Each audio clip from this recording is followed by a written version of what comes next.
Hello all the student, हम आपको पढ़ाने वाले हैं क्लास 10th की मैथ चैप्टर 1। हमने स्टार्ट कर दिया है। चैप्टर 1 का नाम है वास्तविक संख्याएं।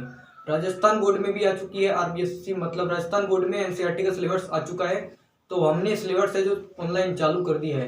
यूक्लिड विभाजन प्रमेय का ये कुछ इसके चैप्टर में पढ़ने से पहले आपको कुछ थ्योरी बेस है जिसको आपको पढ़ना आना चाहिए। इसका आप एक स्क्रीनशॉट ले लीजिए और आप इसको नोट भी कर लीजिए। सभी बच्चे पेन कॉपी लेके बैठे जिससे आप इसको नोट कर सकें। यूक्लिड विभाजन प्रमेय का ये एक परिभाषा है, ये एक नंबर में आपसे पूछी जा सकती है। ये है, दो धनात्मक पूर्णांक ए और बी दिए रहने पर ऐसी अद्वितीय पूर्णांक संख्याएं क्यू आर विद्यमान है। ए बराबर b q plus r, zero से बड़ा है आर, आर से बड़ा है बी। ये आपको कुछ क्वेश्चन में दिया हुआ होगा। कई बच्चों को भी ये समझ में नहीं आ रहा होगा, बट जब हम एक्सरसाइज शुरू करेंगे तब आपको पूरी तरीके से ये समझ में आ जाएगा। सेकंड हमारा है यूक्लिड विभाजन एल्गोरिथ्म, जिसके चरण निम्न प्रकार है। ये 3 चरणों में है। 2 चरण हमने आपको लिख दिए हैं बोर्ड पर, इनको भी आप नोट कर लीजिए। पहला चरण है सी और डी के लिए यूक्लिड विभाजन प्रमेयिका का प्रयोग कीजिए। इसलिए हम ऐसे क्यों आर घात करते हैं। सी बराबर d cube plus r, zero से बड़ा है आर, आर से बड़ा है डी। ये आपको कुछ दिया हुआ होगा, ये इनको सबको आप नोट कर लीजिए। कई बच्चों को अभी समझ में नहीं आ रहा होगा। ये कुछ चैप्टर इजी सा है, बट इसमें थोड़ी थ्योरी है जो थोड़ी कठिन है। चरण नंबर 2 है, यदि r बराबर 0 है तो d पूर्णांकों c और d का HCF है। यदि r बराबर नहीं है 0 तो d व r के लिए यूक्लिड विभाजन प्रमेयिका का प्रयोग कीजिए। ये आपको कुछ क्वेश्चन करेंगे तब आपको ये पॉइंट उनमें लिखने हैं, इसलिए मैंने ये आपको लिखा है। इनको आप थोड़ा देखकर याद भी कर लीजिएगा। यूक्लिड विभाजन प्रमेयिका आपको हमने बता दी। सेकंड पॉइंट ये हो गया। थर्ड चरण हम आपको बताने वाले हैं। थर्ड चरण के बाद एग्जाम्पल है जो स्टार्ट करेंगे। एग्जाम्पल बेस से आपको फुल डिटेल में समझ में आने वाला है कि हम आपको क्या पढ़ाने वाले हैं। तो हम आपको चरण नंबर 3 है वो भी लिखा देते हैं, आप एक स्क्रीनशॉट लेके रख लीजिए। चरण नंबर 3 होने वाला है, इस प्रक्रिया को तब तक जारी रखिए जब तक शेषफल 0 न प्राप्त हो जाए। इस स्थिति में प्राप्त भाजक की वांछित HCF है। भाज्य बराबर भाजक गुणा भागफल प्लस शेषफल, ये आपने पहले कई बार पढ़ चुका है। यही सूत्र से पूरे एग्जाम्पल प्रश्नावली के होने वाले हैं, तो इस सूत्र को आप याद कर लीजिए। ये आपके पहले से ही याद भी होगा। चरण नंबर 3 हमने आपको लिखा दिया। जब हम आपको इसको एग्जाम्पल में प्रयोग करके दिखाएंगे तब आपको बहुत ज़्यादा क्लियर होने वाला है। इस प्रक्रिया को तब तक जारी रखिए जब तक शेषफल 0 न प्राप्त हो जाए। मतलब हमको एक संख्या लेके आनी है जब तक शेषफल 0 न हो जाए। एग्जाम्पल में हम आपको फुल डिटेल में समझाने वाले हैं, तो इसके बाद हम आपको एग्जाम्पल ही बताने वाले हैं। ये एक थ्योरी थी जो हमने चैप्टर 1 में वास्तविक संख्याएं में, इतनी सी थ्योरी है। इतना पढ़ के आपको पूरी प्रश्नावली हल कर देनी। तो अब हम आपको चैप्टर 1 की एग्जाम्पल स्टार्ट करने वाले हैं। हेलो स्टूडेंट, ये अपना उदाहरण है। उदाहरण नंबर 1 एक्सरसाइज 1 का 1.1 से पहले जो स्टार्ट करने वाले हैं उसका ये उदाहरण है। 4052 से 12576 का HCF यूक्लिड विभाजन एल्गोरिथ्म का प्रयोग करके ज्ञात कीजिए। चरण नंबर 3 के अनुसार ये होने वाला है। तो इसमें आपको करना क्या है, एग्जाम्पल आपको जो का तो ये पूछा जाने वाला है, 2 नंबर का या 3 नंबर का एग्जाम में आने वाला है। तो इसमें क्या करना है, आपको पहले लिखना है ऑल एग्जाम्पल इसी के आधार पर होने वाले हैं। ये संख्या बड़ी है 4052 से, पहले आपको इतना कर देना है। इतना करने के बाद आप देख सकते हो ये चिन्ह आपको लगा देना है। चरण नंबर 3 के अनुसार बिल्कुल एग्जाम्पल आपको समझ में आने वाले हैं। इतना करने के बाद आपको इसका भाग देना है 12576। ये लिख के इसमें आपको भाग देना है 4052 का। 12576 ये संख्या है, इसमें आपको भाग देना है 4052 का। आपको इसका जब तक भाग देते हुए चलना है जब तक शेषफल 0 न आ जाए। उसमें यही लिखा हुआ था। ये अपना भाजक होता है, ये सभी जानते होंगे। ये है अपना भाज्य होता है, और इधर जो आता है वो भागफल, और जो आपके जो लास्ट में आप इसको भागफल भाग दे के जो आता है नीचे वो होता है शेषफल। तो पहले इसको हम कर देते हैं। हमको देना है 12576 में 4052 का भाग। तो आप इसको कैलकुलेशन आप आपके रफ में करके चेक करिए पहले, फिर इसको आप नोट डाउन करिए। वीडियो को पॉज करके आप इसको पहले रफ में करके चेक कीजिए। हेलो स्टूडेंट, हम इसमें भाग देके आपको दिखा देते हैं। 12576 में 4052 का भाग देने पर ये भाग जाने वाला है 3 बार। 3 बार जब हम इसको भाग देंगे तो आप इसको चेक भी कर लीजिएगा। 12,156 ये आने वाला है। फिर इसको माइनस करते हैं, इसको माइनस करने पर आने वाला है 420। 420 आपका शेषफल है, ये आपका भागफल आ गया। और ये आपका आ गया शेषफल। वीडियो को ध्यान से देखिएगा, वीडियो में आपको फुल तरीके से समझ में आने वाला है कि क्वेश्चन कैसे तरीके से हल हो रहा है। बिल्कुल इजी वे में मैं आपको समझा रहा हूँ। अब आपका ये आ चुका है शेषफल। फिर शेषफल में फिर से आपको भाग देना है, भाजक इधर लेके आना है,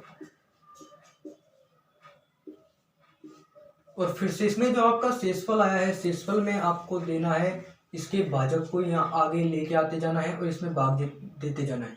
अब इसको भी हम थोड़ा हल कर लेते हैं। 420 का आपको भाग देना है 4052 में, तो इसका भाग जाने वाला है, मैंने पहले से सोल्व करके रखा है, तो 9 बार इसका भाग जाएगा, संख्या प्राप्त होगी 3780।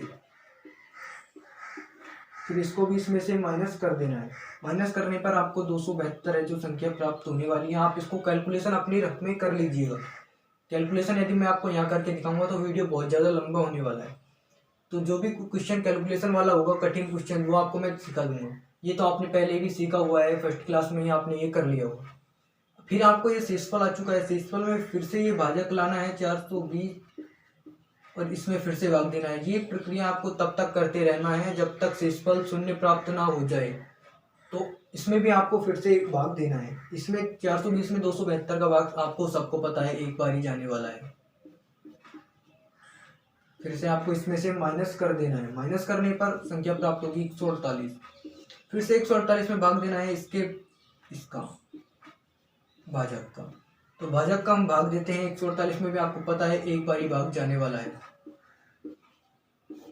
फिर से इसको माइनस करते हैं। अब की बार आपके पास जो संख्या प्राप्त होने वाली है वो होने वाली है 124। 124 में फिर से 148 का भाग देते हैं। फिर से एक और बार संख्या प्राप्त होने वाली है।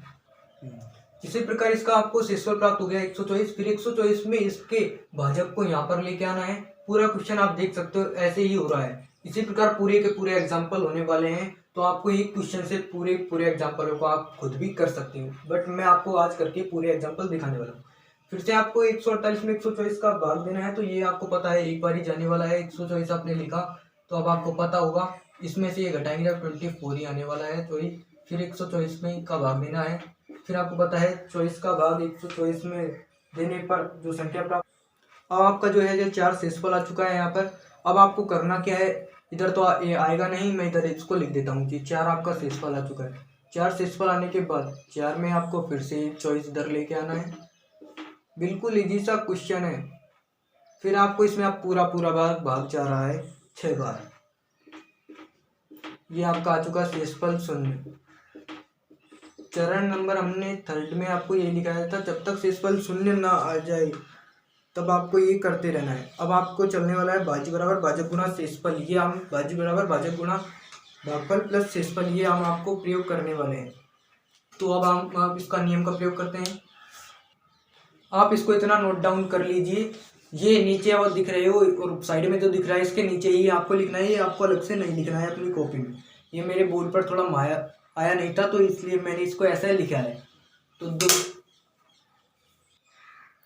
अब देख सकते हो स्टूडेंट, आपको इसको पूरा नोट डाउन कर लेना है। ये जो नीचे आपको दिख रहा है और जो साइड में दिख रहा है, इसको आपको नीचे कंटिन्यू ही करते हुए लिखना है। ये बोर्ड पर हमारे आया नहीं था, तो इसलिए हमने उसको उधर लिख दिया है। अब इसमें आपको एक फॉर्मूला लगना है, यूक्लिड विभाजन एल्गोरिथम से ये हल होने वाला है। चरण नंबर 3 से ये भाज्य बराबर भाजक गुणा भागफल प्लस शेषफल, इनके सबके भाजक भागफल और शेषफल सबको हल करते हुए आना है और आपका HCF आपको प्राप्त हो जाएगा। तो ये भी मैं आपको करके दिखा देता हूँ। इतना क्वेश्चन करने के बाद आपको इधर लिखना है यूक्लिड विभाजन एल्गोरिथम से, ये आपको लिखना जरूरी है, अनिवार्य है। फिर आपको लिखना है भाज्य बराबर, हमने आपको पहले भी फॉर्मूला लिखा दिया है, भाजक गुणा भागफल प्लस शेषफल।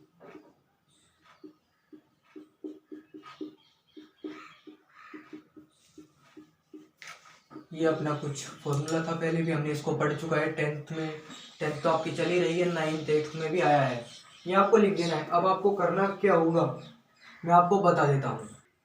करेक्ट, सबका आपको भाज्य लिख देना है। आपको ये सबका भाज्य भाजक शेषफल ये सबको आपको लिख देना है सूत्र के अनुसार। भाज्य सब में आप देख सकते हो, इसका भाज्य ये हो चुका, इसका भाज्य ये रहा, इसका भाज्य ये, इसका भाज्य ये, इसका भाज्य ये, इसका भाज्य ये और उसका भाज्य वो हो चुका है। सबका भाज्य आप एक बार पूरा लिख दीजिए कंटिन्यू। 12,576 इसका भाज्य हो चुका है, ये बराबर का चिन्ह आपने लगा दिया। इसका भाज्य ये हो चुका,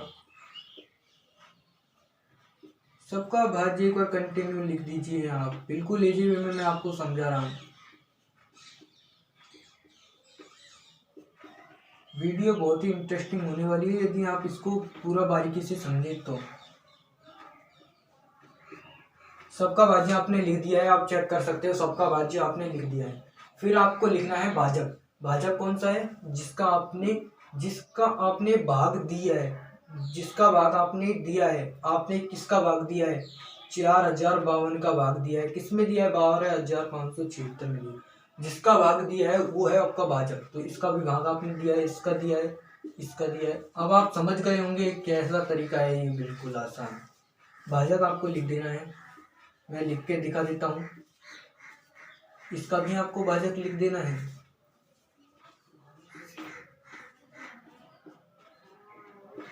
सबका भाजक आपको एकदम सिक्योर तरीके से लिख देना है। अब आपने सबका भाजक लिख दिया। अब इधर आपको एक मल्टीप्लाई का चिन्ह नजर आ रहा होगा, इसको आपको लगा देना है सभी जगह पर। वीडियो यदि आप काफी इंटरेस्टिंग हो जाएगा यदि आप इसको थोड़ा समझ के पढ़ते हैं तो। अब आपको भागफल लिखना है। भागफल मैं आपको बता देता हूँ। भागफल क्या है? जो आपको प्राप्त हुआ है, कितनी बार आपने भाग दिया है उस संख्या में, कितनी बार उसको में भाग गया है, वो है भागफल। तो आप देख सकते हो क्या क्या आपको भागफल प्राप्त हुआ है, वो आपको कंटिन्यू से लिख देना है। जैसे 3, 9, 1, 1, 1, 5 और 6 और प्लस आपको शेषफल कर ही देना है। शेषफल आप देख सकते हो, इसका शेषफल आपको ये प्राप्त हो गया, इसका शेषफल आप ये प्राप्त हो गया, प्लस इसका शेषफल आपको ये प्राप्त हो चुका है। इसका शेषफल आप देख सकते हो, मैं आपको बता दूंगा, आप थोड़ी चिंता ना करें। इसको आपको लिखना कैसे है मैं आपको फिर भी बता दूंगा। शेषफल आपको यहाँ 0 प्राप्त हुआ है, ये आपका प्राप्त हो चुका है। अब थोड़ी देर आप वीडियो को देखते रहिए, आप थोड़ा समझिए वीडियो को पॉज करके, तब तक मैं आपको इनको हल करके दिखा देता हूँ। ये आप देख सकते हो, ये हमने पूरा सिक्योर तरीके से आपको बता दिया। भाज्य बराबर भाजक गुणा भागफल प्लस शेषफल। इसमें भाज्य है पहला 12,576 ये आपका भाज्य हो गया। भाजक 4,052 ये आपका भाज्य हो गया। भाजक 3 गुणा 3 प्लस शेषफल 420। ऐसे ही हमने पूरा कंटिन्यू किया है, देख सकते हो आप। अब आपको हमने थर्ड चरण में लिखाया क्या था वो आपको मैं बता देता हूँ। हमने इसमें लिखाया था, इस प्रक्रिया को तब तक जारी रखिए जब तक शेषफल 0 प्राप्त न हो जाए। इसी स्थिति में प्राप्त भाजक की वांछित एचसीएफ है। जब आपने 0 आपको शेषफल प्राप्त हो चुका है तो इस प्रक्रिया में प्राप्त वांछित मतलब भाजक ही आपका एचसीएफ होने वाला है। इस प्रक्रिया में शेषफल यदि 0 प्राप्त हो जाए तो उसका भाजक ही आपका प्राप्त एचसीएफ होने वाला है। ये आपने नोट कर लिया होगा, नोट नहीं किया है तो एक स्क्रीनशॉट ले लीजिए अभी आप। ये आपका जो है यही आपका एचसीएफ है। तो आपको सीधा ऐसे लिखना नहीं है एचसीएफ आपका ये प्राप्त हुआ है, आपको एक समीकरण बनाते हुए लिखना है। अतः 4,052 और 12,756 का एचसीएफ बराबर 4, इस प्रकार आपको लिखना है। तो वो भी लाइन में आपको इधर लिख के दिखा देता हूँ। आपको लास्ट में आंसर लिखते समय ये बात भी ध्यान रखनी है, अतः 4,052 और 12,756 का एचसीएफ 4 है। अलग ही एकदम प्रोफेशनल लुक आया है क्वेश्चन को करने के बाद। आपके ये क्वेश्चन मेरे हिसाब से समझ में भी आया होगा, क्योंकि मैंने आपको फुल डिटेल में ये क्वेश्चन समझाने की पूरी कोशिश की है। यदि आपको ये क्वेश्चन समझ में आया तो अभी एक लाइक कर दो वीडियो को, क्योंकि अब हम नेक्स्ट उदाहरण पूरे एग्जाम्पलों को आज हम इस वीडियो में क्लियर करने वाले हैं। वीडियो काफ़ी नॉलेजेबल होने वाला है, तो वीडियो को लाइक और चैनल को सब्सक्राइब तो जरूर कर ही दीजिए। तो अब देखते हैं, इसको नोट कर लीजिए स्क्रीनशॉट लेके और नेक्स्ट एग्जाम्पल की तरफ बढ़ते हैं। और एक खास बात कि इसमें सारे के सारे एग्जाम्पल आपको ऐसे ही क्वेश्चन देखने को मिलने वाले हैं। सारे क्वेश्चन इसी पैटर्न के आधार पर होने वाले हैं, तो आप भी इनको कर सकते हो और मैं आपको पूरे उदाहरण कराने वाला हूँ। तो चलते हैं नेक्स्ट उदाहरण एग्जाम्पल 2 की तरफ। ऑल द स्टूडेंट, ये क्वेश्चन हमारा थोड़ा अलग तरीके का होने वाला है। तो इसमें हमें कुछ पहले ऐसे जितने भी क्वेश्चन आएंगे उनमें हमको सेम लाइन लिखनी है। पहले तो उनमें हमको थोड़ा लिखना है। माना एक कोई धनात्मक पूर्णांक, पहले मैं उसको यहाँ पर नोट कर देता हूँ, फिर मैं आपको उनको समझा दूंगा। माना ये कोई धनात्मक पूर्णांक है, आप देख सकते हो ये लाइन आपको हर क्वेश्चन में लिखनी है। ऐसा कोई भी आपको क्वेश्चन मिलता है तो उसमें तथा b बराबर 2 है, तब यूक्लिड विभाजन एल्गोरिथ्म से b बराबर 2 मतलब आपको हमने सूत्र बताया था पहले, कुछ हमने जो आपको चरण बताए थे उनमें a बराबर 2q प्लस आर, ये हमने आपको बताया था यूक्लिड विभाजन एल्गोरिथ्म। a बराबर 2q प्लस आर, इसमें r आपको ये दिया हुआ है, इसमें r है नहीं, b बराबर 2q, तो इसमें हो चुका है b का मान तो 2। माना एक कोई धनात्मक पूर्णांक है जो आपको दिया हुआ है, ये आपको लिखना है, हर क्वेश्चन के अंदर ये आने वाला है। जो भी आपको इस टाइप का कोई क्वेश्चन दिखने वाला है तो माना एक कोई धनात्मक पूर्णांक है तथा b बराबर 2, b बराबर 2 क्या है, आपको हमने पहले सूत्र बताए थे स्टार्टिंग में इसी वीडियो में, a बराबर 2q प्लस आर। तो उस सूत्र के अनुसार a बराबर बी क्यू प्लस आर था वो सूत्र। तो उसमें क्या था, a बराबर बी क्यू प्लस आर, इसको मानिए आप, उसमें आर आपको दिया हुआ नहीं है। a बराबर बी क्यू प्लस आर, तो इसमें b बराबर 2 हो चुका क्योंकि इसमें बी क्यू प्लस आर, ए बराबर बी क्यू प्लस आर, ए बराबर बी क्यू, तो इसमें b बराबर 2 हो चुका। ये आपको समझ में आ गया होगा, समझ में नहीं आया तो वीडियो को फिर से एक बार रिपीट कर लीजिएगा। तथा यूक्लिड विभाजन एल्गोरिथ्म से किसी पूर्णांक q बड़ा है 0 से के लिए a बराबर 2q प्लस आर है, जहाँ r बराबर 0 है और यह r बराबर 1 है। यहाँ पर आपको r बराबर 0 है, ये आपको मैं बता देता हूँ। देखिए मैं आपको बताता हूँ इसके बारे में। ये लाइन तो आपको सब जगह लिखनी है। अब इसमें आपको ये बराबर 2q प्लस आर आपको ये दिया हुआ होता है सूत्र के अनुसार, ये हमने लिख दिया यहाँ पर। और जहाँ r बराबर 0 है या r बराबर 1 है, इसको मैं फुल एक्सप्लेन आपको कर देता हूँ। इसको एक्सप्लेन करता हूँ। a बराबर, यहाँ r बराबर 0 है या r बराबर 1 है, ये कैसे आया है इसको मैं आपको बता देता हूँ। एक फॉर्मूला हमको हमने पहले बता दिया, a बराबर बी क्यू प्लस आर, ये आपका फॉर्मूला होता है।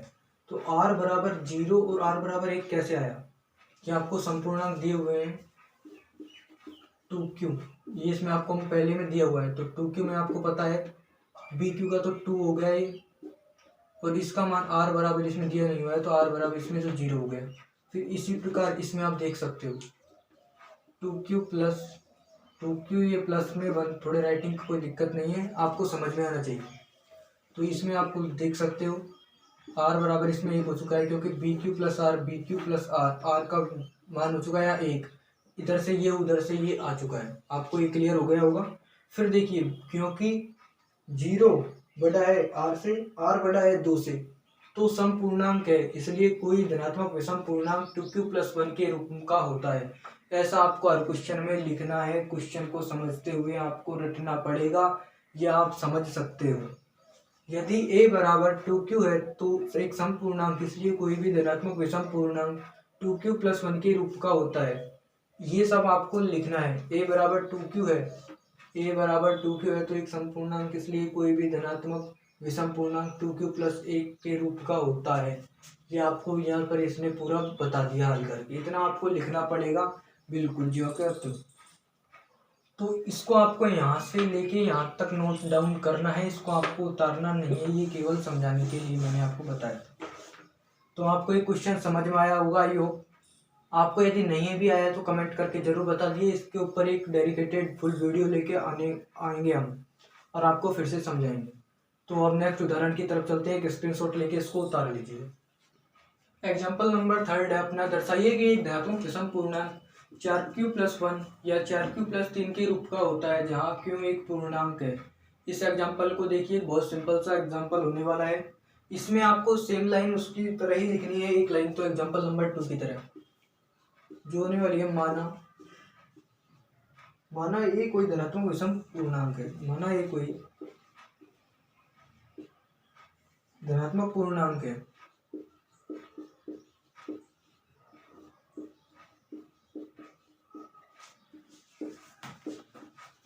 माना ए कोई धनात्मक पूर्णांक है। ये लाइन तो आपको सेम लिखनी है। माना ए कोई धनात्मक पूर्णांक है जिसमें आपको दिया हुआ है जहां आपको इधर लिखना है जहां b बराबर 4 है, ये आपको क्वेश्चन में दिया हुआ है, दोनों में देख सकते हो। ये आपको हमने फर्स्ट परिभाषा लिखाई थी, उसके अंदर बताया था a बराबर बी क्यू प्लस आर। जो b का मान रहता है वो होता है ये रहा, b q plus r, r का मान ये है दोनों में। आप इसे देख सकते हो। इतना लिखने के बाद आपको लिखना है तब यूक्लिड विभाजन एल्गोरिथ्म से, तब यूक्लिड विभाजन एल्गोरिथ्म से।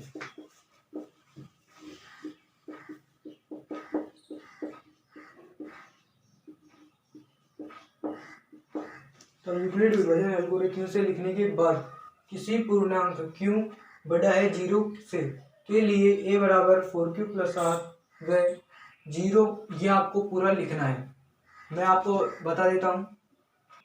इतना लिखने के बाद आप देख सकते हो माना a कोई धनात्मक पूर्णांक है जहाँ b बराबर 4 है, ये आपको लिखना ही है। और b का मान आप क्वेश्चन में से देख सकते हो, क्वेश्चन के अनुसार आपको b का मान लिखना है। और तब यूक्लिड विभाजन एल्गोरिथ्म किसी पूर्णांक 0 से बड़ा है क्यों या बराबर है के लिए a बराबर 4q प्लस आर है। a बराबर 4q प्लस आर आप देख सकते हो, a बराबर 4q तो दोनों में है, r का मान अभी हमने रखा नहीं है। जब 0 से बड़ा है r, r से बड़ा है 4 है, ये आपको दिया हुआ है। तब आपको करना क्या है, r बराबर 1 पर, क्योंकि r बराबर 1 दिया हुआ है और r बराबर 3 दिया हुआ है। ये दोनों लिखने के बाद आपको करना है a बराबर 4q प्लस 1 और a बराबर 4q प्लस 3, क्योंकि ये आपको दिया हुआ है। बिल्कुल सिंपल सा क्वेश्चन आपके सामने बन के तैयार हो चुका है। r बराबर 1 के लिए तो 4q प्लस 1, क्वेश्चन को आपको पूरा दिया हुआ है, सेटअप करना है फर्स्ट परिभाषा के अनुसार जो हमने आपको पहले बताई है। शुरुआत में हमने आपको फर्स्ट परिभाषा लिखाई, उसके अनुसार ये होने वाला है। आप इसे देख सकते हो।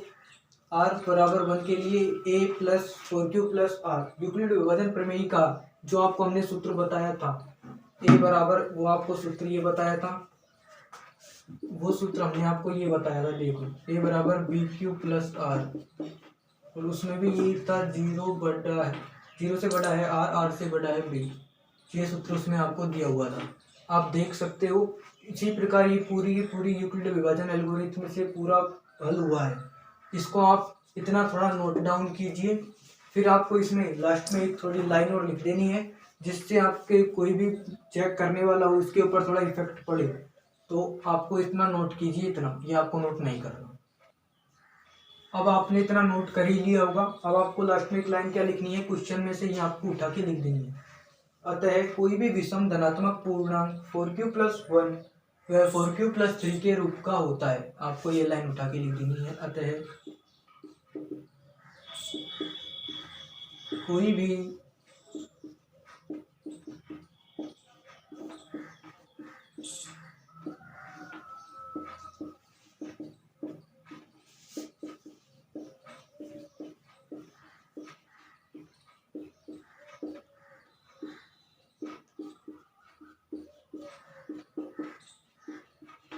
ये लाइन आपको लिख देनी है क्वेश्चन में से ही उठा के।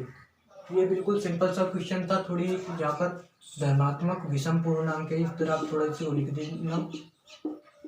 अगर आपको वीडियो में कोई से भी क्वेश्चन में कहीं पर भी डाउट हो तो आप मुझे कमेंट कर दीजिएगा। मैं आपको कमेंट का रिप्लाई वीडियो बना के करूँगा, बिल्कुल वीडियो बना के करूँगा, क्योंकि अपना न्यू चैनल है तो अपन जितना हो सके उतना बेहतर देने की कोशिश करेंगे। एग्जाम्पल थर्ड अपना कंप्लीट, इसको आप स्क्रीनशॉट लेके नोट डाउन कीजिए। बिल्कुल सिंपल वे में मैंने आपको एग्जाम्पल नंबर 3 वो बता दिया है। यदि आपके फिर भी कोई डाउट है तो आप कमेंट जरूर से जरूर कर लीजिएगा। एग्जाम्पल नंबर 4 की तरफ बढ़ते हैं। क्वेश्चन है हमारा, एक मिठाई विक्रेता के पास 420 काजू की बर्फियाँ और 130 बादाम की बर्फियाँ हैं। वह इनकी ऐसी डेयरियाँ बनाना चाहती है कि प्रत्येक डेयरी में बर्फियों की संख्या समान रहे तथा ये डेयरियाँ बर्फी की परात में न्यूनतम स्थान घेरे। इस काम के लिए प्रत्येक डेयरी में कितनी बर्फियाँ रखी जा सकती हैं। ये अपना एग्जाम्पल नंबर 4 है। तो बिल्कुल ईजी सा है, एग्जाम्पल फर्स्ट की तरह आपको करना है। जो बड़ी संख्या है उसमें छोटी संख्या का भाग दे देना है। आपका जो उत्तर आएगा वही इसका आंसर होगा। तो इस क्वेश्चन को करते हैं, बहुत ही शानदार क्वेश्चन है। इस क्वेश्चन को देखिए। इस क्वेश्चन में आपको सबसे बड़ी संख्या कौन सी दिख रही है, 420। ये बड़ा है 130 से, 420 130 से बड़ा है, ये आप सबको पता है। उसी तरह से ये क्वेश्चन होगा एग्जाम्पल नंबर फर्स्ट की तरह। वीडियो को पॉज करके आप खुद भी इसको कर लीजिए, फिर वीडियो से उत्तर मिला लीजिए। तो देखते हैं, 420 में आपको भाग दे देना है 130 का। तो आप देख सकते हो इसमें भाग जाने वाला है 3 बार। 3 बार में आपको यहाँ उत्तर देखने को मिलने वाला है 390। फिर आपको इधर माइनस करके इधर 30 आने वाला है। आप कोई भी मिस्टेक हो तो कमेंट बॉक्स में कमेंट करके ज़रूर बताइएगा। इसका इधर ये शेषफल आने के बाद इधर का ये भाजक ये इधर आ जाएगा। फिर इसमें फिर से आपको भाग दे देना है। इसमें भाग जाने वाला है 4 बार। कोई भी डाउट आपका रह जाता है तो आप मुझसे क्लियर कर सकते हो कमेंट में करके। इसमें सिस्टम ये होता है क्वेश्चन को करने का, इसमें शेषफल प्राप्त हुआ इसको इधर लेके आए, फिर इसका इधर लेके आए, इसमें जो शेषफल प्राप्त इसको इधर लेके आए, फिर इधर इधर पूरा भाग पर भाग चला गया। इसको आप उत्तर लगा सकते हो। इसका उत्तर ये आया है लास्ट वाला। तो इसको आप सीधा भी लिख सकते हो और इसका करने के दूसरा भी तरीका है। तो मैं आपको एक और नॉलेजेबल बात बता देता हूँ। इस क्वेश्चन में ये होता है भाजक, ये मैं आपको क्वेश्चन बताता हूँ। इधर होता है ये भागफल,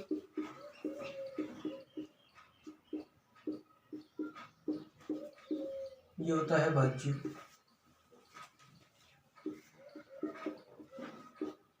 और ये होता है शेषफल। कोई भी मिस्टेक होती है तो आप मुझे कमेंट बॉक्स में कमेंट करके बता सकते हैं। मैं फुल डेडिकेटेड वीडियो लेके आऊँगा उसके ऊपर। इतना आने के बाद अब आपका होता है यूक्लिड विभाजन एल्गोरिथम से ये आपको लाइन लिख के चरण नंबर 3 के अनुसार होगा, भाज्य बराबर भाजक गुना भागफल प्लस शेषफल के आधार पर। तो उसको हम इधर करने की कोशिश करते हैं। तो इधर लिखते हैं यूक्लिड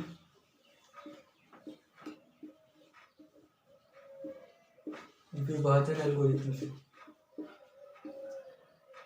यूक्लिड विभाजन एल्गोरिथम से आपको इधर इतना लिखने के बाद यूक्लिड विभाजन एल्गोरिथम से भाज्य बराबर भाजक गुणा भागफल प्लस शेषफल, ये आपको सूत्र पता ही है। अब इसका आपको भाज्य जो है जो आपका भाज्य प्राप्त हुआ है ये 420 130 130, ये आपको एकदम सीधा लिख देना है। ये 420, ये 130 और ये 30, ये आपको लिख देना है। बिल्कुल फॉर्मूले के अनुसार आपको जो दिखाया गया है उसके अनुसार लिख देना है। कोई भी क्वेश्चन में गड़बड़ नहीं होनी चाहिए। भाजक लिख देना है 130 गुणा 3 प्लस शेषफल आपका जो आया है। आप इसको सीधा भी कर सकते हो, आप यदि इसको ऐसे भी कर सकते हो। ऐसे करने इसको ज़्यादा आसान रहता है क्योंकि आप सारी संख्याओं को एक साथ लेके आ सकते हो। भाजक, अब आपका जो भाजक है आपने इसमें भाजक लिख दिया है। इसका भाजक होने वाला है 30 और इसका भाजक होने वाला है 10। फिर इसको इनटू में कर देना है। फिर इधर मल्टीप्लाई का चिन्ह लगाने के बाद आपको भागफल लिख देना है। इसका भागफल आया था 4, इसका आया था 3। क्वेश्चन के अकॉर्डिंग आपको करना है। क्वेश्चन में इधर 4 इधर 4, इसका जो आप देख सकते हो बिल्कुल इजी वे में आपको मैं सिखा रहा हूँ। बिल्कुल शेषफल इसका आया था आपके पास, देख सकते हो आप। इसका शेषफल ये आपको इस तरह लिख देना है 400 भाज्य भाजक गुणा भागफल प्लस शेषफल। फिर इसको इस तरह पूरा कंटिन्यू कर देना है। बिल्कुल इजी सा क्वेश्चन है। फिर आपको लास्ट में लिखना है अतः जो आपका ये लास्ट में जिसका आप भाग देते हो जब शेषफल 0 आता है वही आपका एचसीएफ होता है। अतः 420 और 130 का एचसीएफ बराबर 10 है। इतना आपको लिख देना। इसके बाद क्वेश्चन में आपको एक और चीज पूछी गई है कि बर्फियों की संख्या समान रहे तथा ये डेयरियां बर्फी की परात में न्यूनतम विस्तार दे रही। इस काम के लिए प्रत्येक डेयरी में कितनी बर्फियां रखी जा सकती हैं, ये क्वेश्चन में आपको पूछा है। तो इसका आपको लिखना है अतः प्रत्येक प्रकार की बर्फियों के लिए मिठाई विक्रेता 10-10 की डेयरी बना सकता है।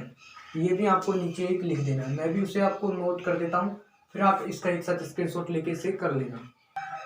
लास्ट में आपको लाइन लिखनी है अतः प्रत्येक प्रकार की बर्फियों के लिए मिठाई विक्रेता 10-10 की डेयरी बना सकता है। क्वेश्चन को देखते हुए इस काम के लिए प्रत्येक डेयरी में कितनी बर्फियां रखी जा सकती हैं। इस काम के लिए प्रत्येक डेयरी में 10-10 बर्फियां रखी जा सकती हैं। ये आपका क्वेश्चन का आंसर हो चुका है। बिल्कुल एग्जाम्पल था, उसको इसी प्रकार से सोल्व करना है। बिल्कुल इजी वे में मैंने आपको बता दिया। एग्जाम्पल फर्स्ट की तरह ये होने वाला है। यदि आपको हमारी ये वीडियो अच्छी लगी हो तो वीडियो को एक लाइक और चैनल को सब्सक्राइब जरूर से जरूर कर ही दीजिएगा, क्योंकि एक वीडियो को बनाने के लिए कम से कम 2 से 3 घंटे के बीच का टाइम लगता है, फिर इसको एडिट करने में भी टाइम लगता है। तो आप समझ सकते हो हमारी मेहनत को। तो इस वीडियो को लाइक और चैनल को सब्सक्राइब जरूर से जरूर कर दीजिएगा और अपने दोस्तों के साथ, जो भी आपके साथ पढ़ते हैं उनके साथ जरूर शेयर कीजिएगा कि ऑनलाइन आरबीएससी में भी 10th की क्लासेस शुरू हो चुकी हैं। तो मिलते हैं आप इसी के साथ नेक्स्ट एक्सरसाइज में।